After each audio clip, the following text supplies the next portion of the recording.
বিয়ে করেছো? হ্যাঁ, তোমার জন্য কি আজীবন বসে থাকবো? ভালো করেছো। বিয়ে তো করারই ছিল। একটা ছবি দিতে পারো? কিসের ছবি? ওই মানুষটা, যে মানুষটার সাথে বিয়ে হয়েছে। না না, তোমার নজর লেগে যাবে। না না না, আমি নজর লাগাবো না, একবার দেখেই ডিলিট করে দিব।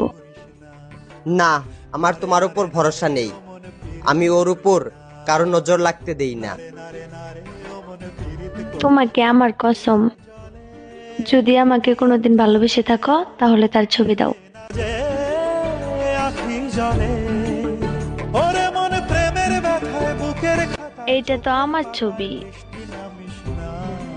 তোমার পর আমার জীবনে আর ভালোবাসাই আসে নাই। তারপরও মুখে এত হাসি নিয়ে ঘুরো।